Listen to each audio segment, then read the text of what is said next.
Hello, hi, everybody. Hi, I'm back. I am back. It's been a long week, and again, this is my name's Sandra Covington, author of The Truck Driver's Wife, Holding Down the Home Book. The book is on Amazon, Barnes and Noble, Walmart. It'll be down below in the caption. And remember to, as they say, like, subscribe, comment. Um, how's everybody doing this week? It's been a long week, but hey, we have made it through God's grace. Again, in this chat, we are going to be chatting about trucking life, marriage, relationships. Um, Mainly the wife of a truck driver, holding down the house, what we go through here at home while they're out on the road, and what they experience while they're out on the road, and how we support them, our drivers and our partners. I just wanted to come in weekly, give some updates. I'll definitely let you guys know where George is at. That's my husband. He's out there on the road, where he's at this time, and kind of what's going on with us there, and continue to answer questions that those may have. If you read the book, thank you. If you have any questions about anything in the book, definitely reach out. Let me know. You know, this is what this forum is for, and we're going to keep it going. And welcome everybody, anybody in. The last, I guess I'm going to jump right to it. Currently, right now, I do not, to think about that. I don't have any speaking engagements lined up, but I am trying to work and got a couple of things in the pipeline that I'm working on. I do,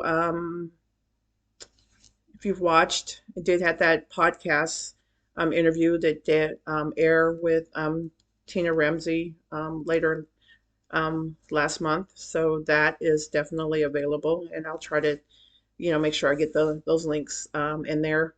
Hopefully this summer, kind of looking to attend a lot of some vendor events. Let's get those cards out there and get this business proposal out there so we can, excuse me, partner with some companies to try to develop departments within departments that can support the spouses or partners while their drivers out there on the road, and help them so that way, the drivers can concentrate on the safety out there driving and tend to what they need to do, and we can hold down the house or the home front here. So if we have support systems in play for them, someone to call on or to get some resources to help out, it kind of helps out a little bit, or it doesn't put as much pressure on the drivers while they're out there. Granted, we want our guys and partners to know what's going on at home, but we also want them to feel comfortable to know that we are taking care of it, while they're out there. So then that way they don't have to stress and worry. Um, that's about it. Right now, I can say that, George is on the highway. He's out, lower lower western. I believe we just went through Texas, um, and he should be heading this way maybe in the next couple of days.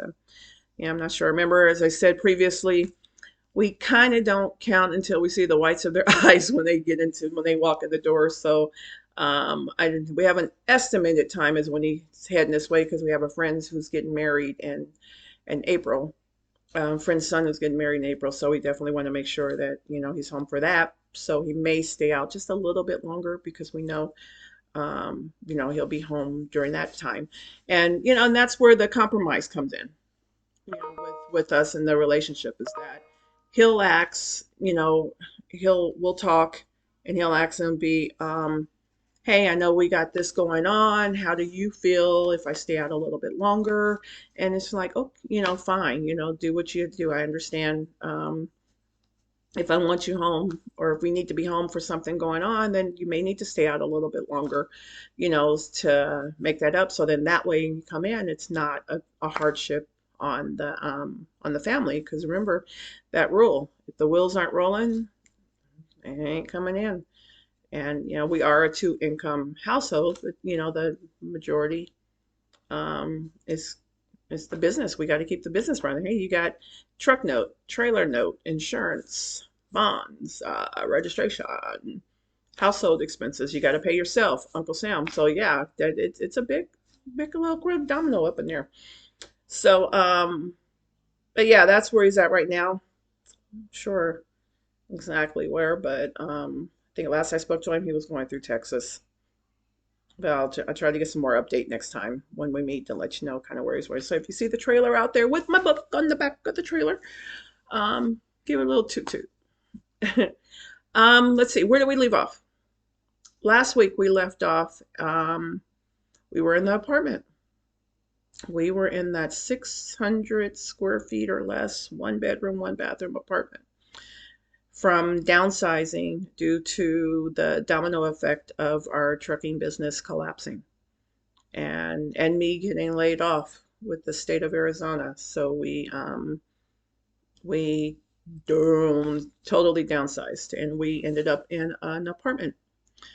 And for those of you that have not lived in an apartment in many years, as of me at that time, um, it was interesting.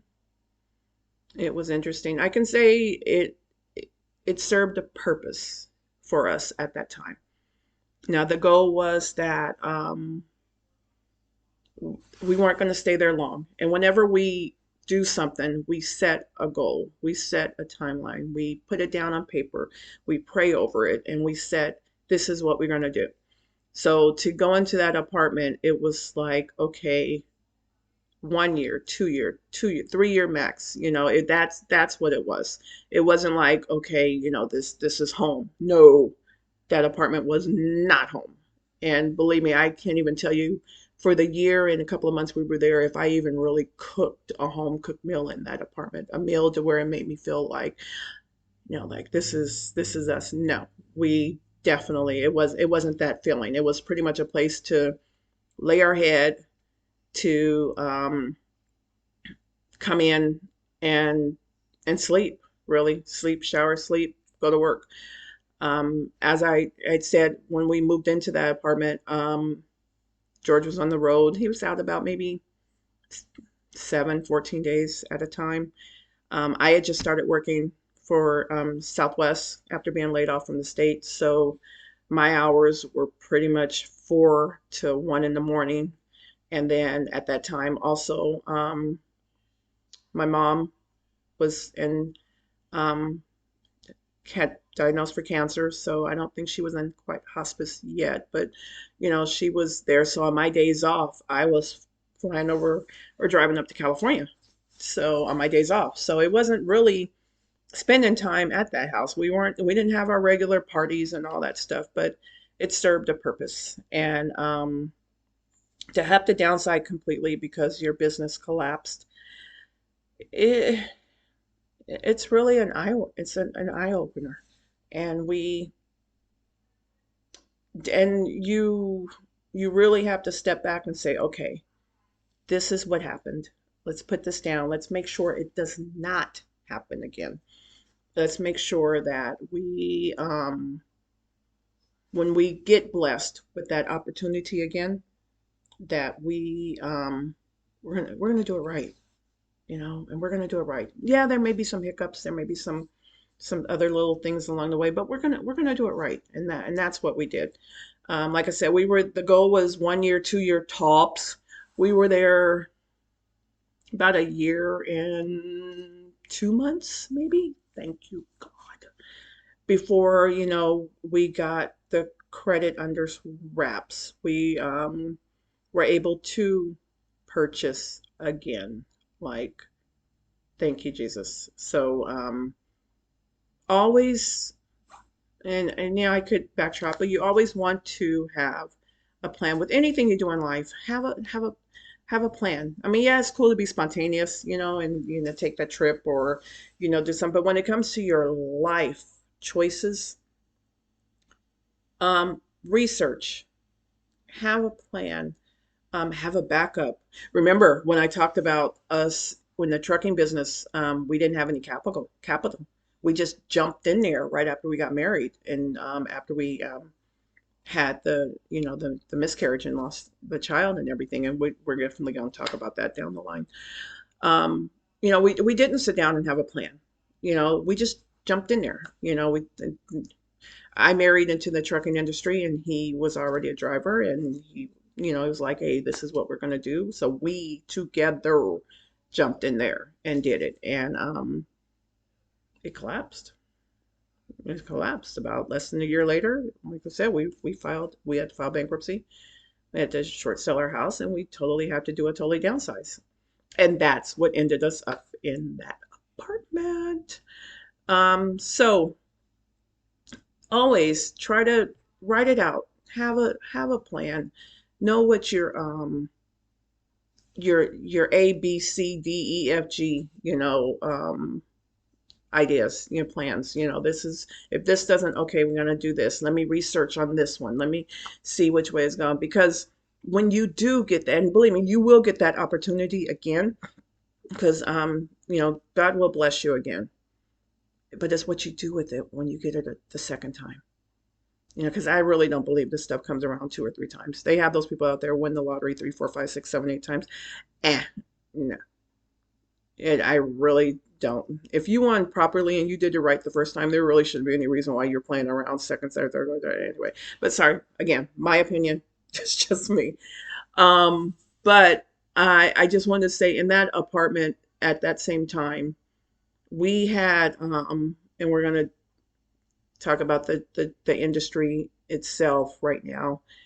The trucking industry, which most of you guys don't know, it's not really regulated by unions. Well, not, there are some unions with the industry, but I'd say 90% of the drivers out there there is no union, there is no protection, there is no um, law. I don't think so. I have not seen it. And forgive me if I am wrong, definitely you guys let me know if there is some law about what I'm about to speak on, because it really needs to get out there. Because in most of the chats and stuff that I speak with other spouses, uh-uh, we see it day to day, from instances where, when at the times when George was looking and we were switching companies, because not they lie to you.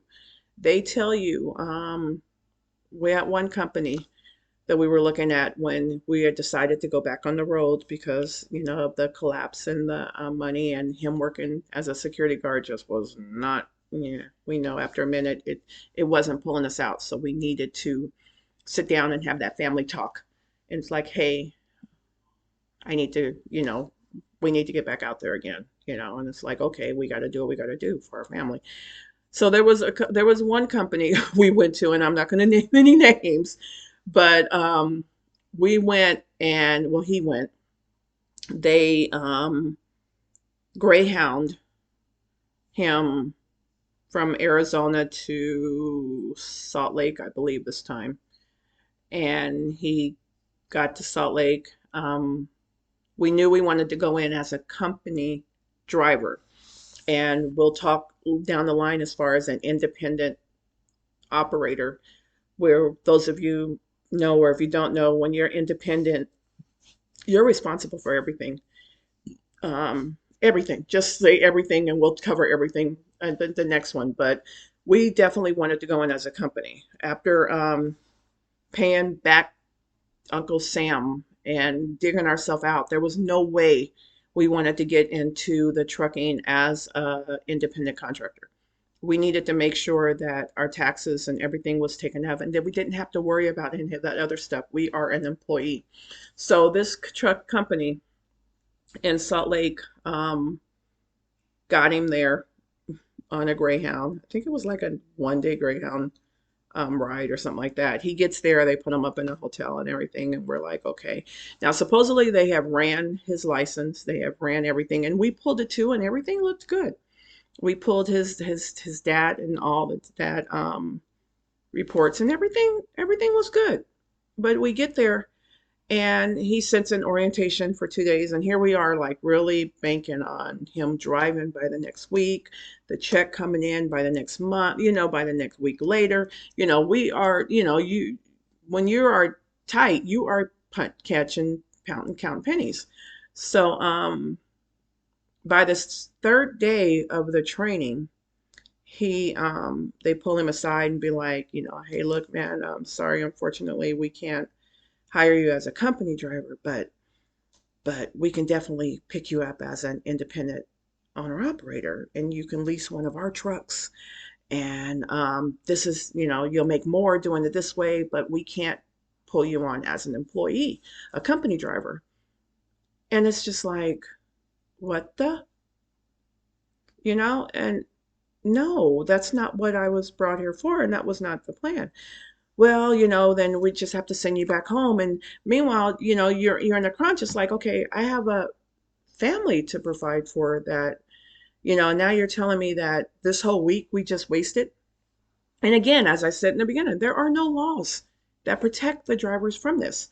And you would think by the time the driver got to that stage, these companies would run the complete background. I think that's just their way of kind of getting you to buy one of their trucks or getting you to, you know, and deeper. So at that point, what do we do? Do we come home and start over? Or do we take what's offered in door number two and try to make what's best out of it? So at that time, we took what was at door number two, and they signed him up with a truck. Now we're, kind of independent. They have, and the way the contract is written, please, we'll talk about it. Read those contracts. Is we ended up in almost court behind this.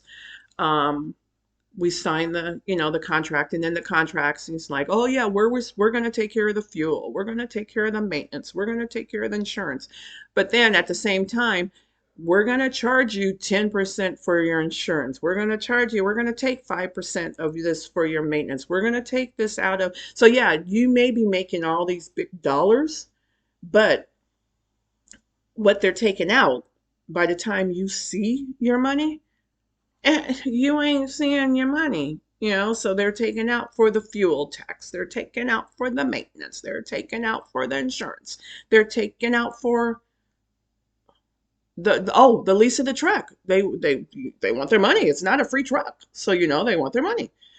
So yeah, so but at the time, what do we do? Do we come home, or do we stay out there and try to make it work for at least a few months and then move on somewhere else? So that's what we did. We stayed there with that company, and he got a truck. Supposedly, oh, we're going to guarantee you all these runs, and we're going to do this, and you're going to be, yeah, you're going to make more money doing this than you would have as an employee. Yeah, believe me, if I could show you guys some of those stubs. He was running back and forth, Salt Lake, California, Arizona. Like I said before, they live in Western, and it it wasn't. I think I forgot what they're called, then his notes or his thing, his weekly thing was like 700 a week, 7, 8. I think very rarely. I can't even count on my hand after we were there with them for about 5 months if there was any note that was over $1,000. And for the trucking, you guys know that ain't nothing. I mean, if to be away from home for 3, 4 weeks at a time, to only be averaging out less than $1,000 a week, you might as well just stay home and get a job and sleep with your spouse every night instead of being on away from home for that long, because it just wasn't worth it. So yeah, they were. He was running, you know, making nothing, and it didn't pull us out. We were still underwater. It wasn't helping. Yeah, the top part of the bills were being paid, but it wasn't helping. And all this went on before we kind of went to the apartment. So I'm kind of back, kind of going back a little bit when we totally, short sale had to leave Buckeye and short sale in between the apartment and the leaving our home. But it just it wasn't working, and they get you there as a dangle, like, oh yeah, we're going to give you as an employee. And then you get there and you find out, oh, sorry, but you've already invested what, 3 4 days, and you have family that you got to support, so you're locked. There's no, union steward to call. There's no, law or anything that you can, do this with. It's like, but they do it all the time, all the time. So anyway, we rolled with that company for about 3 or 4 months, and then we realized it was not working out. So what we did is we made a decision to return the truck to them and come home. And we had already had something set up with someone else. And this is where the law gets in. He when you're driving for companies, you can't just leave the truck at one of their other yards or something like that. You literally got to take the truck back to where you originally got it. If not, they consider it abandoned. They will note on your DAT record that you abandoned the vehicle, and then they'll start charging you per day. And then you got to pay out of your pocket, out of whatever your last settlement was going to be, how much it was to tow or get that vehicle back to where it needed to be. So anyway, we got the vehicle back. We had a flight for him to get home. So we, saved up enough, found a cheap flight and got him home. And we made sure that the vehicle, when we dropped it off, was clean, detailed, this, that, full tank of car, all that stuff. And I go on to say that because after we dropped it off and we knew how much we were supposed to be getting back from them, um, uh-uh, they tried to ding us for, I'd say, lint left on the bed. The this wasn't turned that way and this wasn't turned this way. It was worse than an apartment complex manager trying to ding you for a little um, hole in the wall, from a painting or something like that. And they really went through that, and they tried to keep everything. So we had to end up getting, I called a friend who worked with the bar, and she told me about free legal aid. Because remember, at the time, we ain't got no extra money, but it wasn't right what they were doing with us either. So we did go through a legal aid, who was just amazed by this contract that they had assigned, that, all this small little fine print that no one reads. But anyway, the legal aid helped us out, and we got we say we got about 80% back of what we were asking back, and which was good, which was something, which was something. And then later on down the line, we found out that there was a class action lawsuit against this company, and whoever the lawyer, whoever reached out to us, and we were able to get a little bit back from that class action lawsuit, which took forever. Those things are like crazy. You sign up for those class action lawsuits, and you can be like, your ancestors, your great grandkids and stuff could be getting that by the time it can. But I held in there with it every time we moved. Remember, because we moved from Buckeye, we moved from the rental house to this apartment. Every time we moved, I kept that piece of paper somewhere that I knew where I could find it, where I went online and re-put in the new address, because we were I knew something was praying that something was going to come up. So it did. But I that was like one experience. There was another one we went to, he applied for at that time. And luckily it was just down here in Tucson. And he gets down there, and you would think when you apply, they have your driver's license, they have your record, they have your this, they have your that. They should run all of that stuff, but they don't, or they say they do. And then you get down there and you find out, oh, again, sorry. So this one, we get down there, and I think he had 3 tickets, and then one was about to fall off or something like that. Or And they knew it, and the recruiter was like, "Oh yeah, no problem. That'll fall off by the time you finish with training, and you'll be fine." Well, granted, it did fall off, but they still held it. They still held it. They wanted to try to pull the same thing. Well, but you can lease a truck. I've not been there, done that. But luckily, we found out only within 2 days of that, and he was, I went down to Tucson, picked him up, and brought him back, and he had a friend, and we were able to pick up. So, granted, at all the times that he's found work, it's not hard to find it, and he has so many friends in the industry, so we were able to, keep it rolling. But it was like, wow, it was a struggle. And you learn the industry as you go in. And now, speaking to a lot of people now, I am finding out that it's not just, again, we are not alone. We are all going through this, and it's not just us. There are other people out there that are experiencing these things, and it's not fair. And I think there should be some kind of law to where these companies shouldn't treat these drivers like that when they come out there. And then they try to dangle, um, you can make this much money, again, as if you lease one of our trucks and this, that, and the other. Read read that fine print. Or as we say, what George says, save up the money and go buy your own darn truck. Don't don't lease trucks from these companies. Save up your money, go get your own truck, because there is so many little interdicts. I mean, if I could show you guys that contract, like, oh my God. And they got you on that thing to sign it, but then after you sign it, it's like, yeah, okay, we got you. So that was that time. And and here we are at home. I'm trying to figure out, okay, what I'm gonna do. Remember, I went to work for Southwest. Remember, what did I tell you guys last time? My paycheck with Southwest was pretty much in 2011 was the same amount of what I was making in 1991 when I first started working for the state of California. So no, it was not like a boost to where, woo, you know, we're rolling. We really went through some hard times, but it made us stronger too. And remember, as I always kind of say, you never forget where you came from. All those tips I got from grandma and mom growing up, as far as how to cut this, that, and make this out of this, and make a $20 a month um, grocery bill last for 2 weeks. Yeah, I can do that, and still have a little fun and travel and have our date nights and stuff. But it's I just want to share kind of the things that we went through and how we have survived.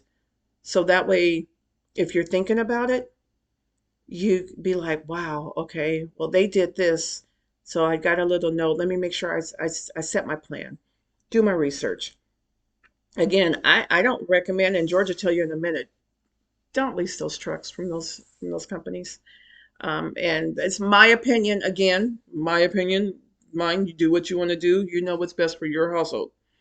But if you can save up and buy a truck, it'll be so much easier. So much easier. So, again, so much easier. I can tell you that we went through, actually, it was just that one in Utah that we went through. And it only takes one time to learn, and you don't do it no more. But yeah, it was only that one that we went through, and we didn't make that. It didn't pull us out. It did not pull us out at all. But I just want to, let you guys, we'll be chatting later. I may get to the kid. I mean, the miscarriage and children and all that stuff. We'll talk about that. But right now, let's chat about the industry, or what you guys want to chat about, the questions that you might have for me. Give me about maybe 1 week or another week, and then we'll cover that part of it. But I just, again, thank you guys so much for listening in, dropping your questions and your comments and everything. It's so much. And anyone has if you want to just reach out directly, all my information is down there in the bio. I just want to share, I am Sandra Covington. I'm the wife of a truck driver, so I know what we are going through out at home while they are out there on the road. My book, The Truck Driver's Wife Holding Down the Home Front. Again, it's on Amazon, Walmart, Barnes and Noble, and a couple of other little things out there, iTunes and stuff, Google, so pick it up, you know, and we can chat about it. Maybe one day we'll do a little live chat and stuff. But as soon as I find out what state and where I'll be at in speaking, you guys will be the first to know. Again, thank you, thank you, thank you for stopping in. We got that likes, subscribe, comment, and we will get together next week. Thank you. Bye bye.